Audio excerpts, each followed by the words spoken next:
Hi, I'm Robert Schach, Deputy Editor at Debtwire. I've just moderated a panel on high-yield bond documentation. With me I have Kevin Connell, Managing Director, High Yield Syndicate at RBS. Kevin, what did you make of the panel? Clearly a lot of issues came up, some which concern bondholders with regards to documentation in deals we've had historically.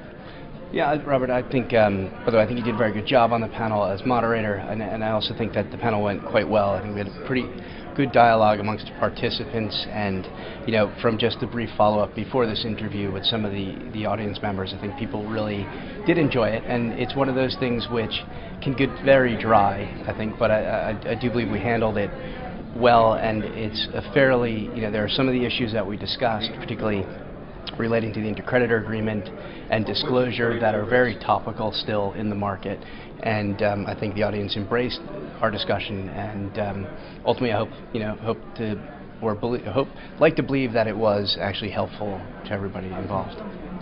Clearly there were some issues in terms of recent documentation that are still a sore issue for bondholders.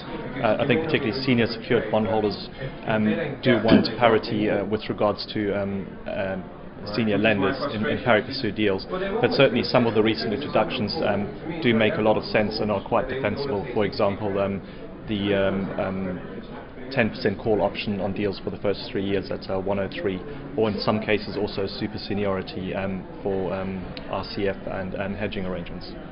Yeah, I think as we discussed on the panel, I think that's a point where you can understand certain accounts taking the view that why should I allow repayment below make whole. However, if you think of where more widely that provision has been used, it's been in all bond structures.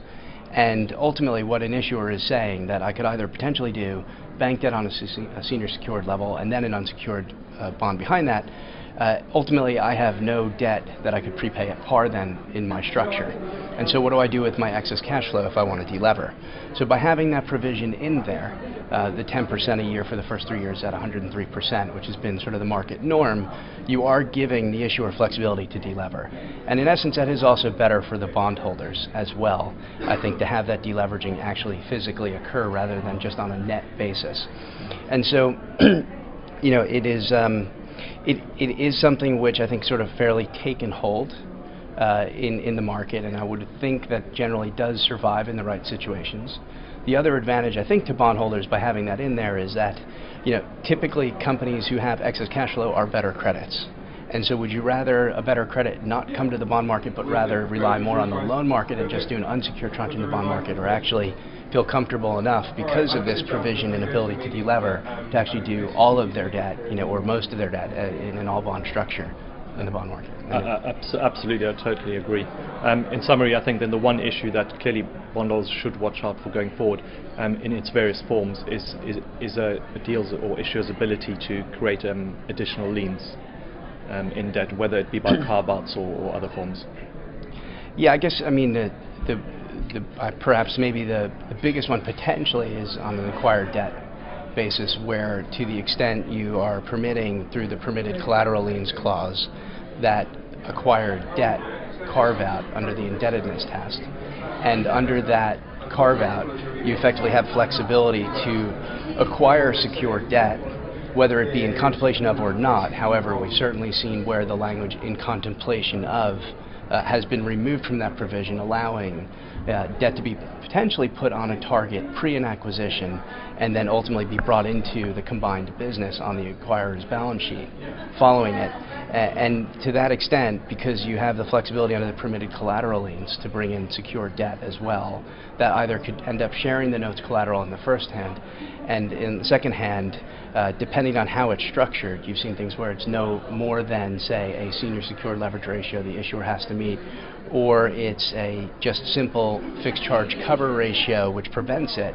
In the case of the no more than on the senior secured, that means ultimately you could have a higher ratio than what you might have otherwise had under the first paragraph of the debt test. That was permitted as a secured ratio.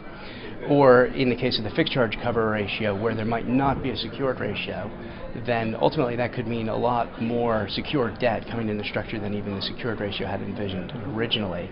So that's probably a point which, to be fair, has taken hold in the U.S. market for Tier 1 sponsor deals. We've only seen a few examples of that in Europe. It's probably fine in certain cases, perhaps, but it's something which question mark, does that survive this location when we start to do new issues again? Yeah. Say compared to the 7-year non-call 3 at par plus 75. Yeah. Which probably does survive this location. Well, definitely something for bondholders to watch out for.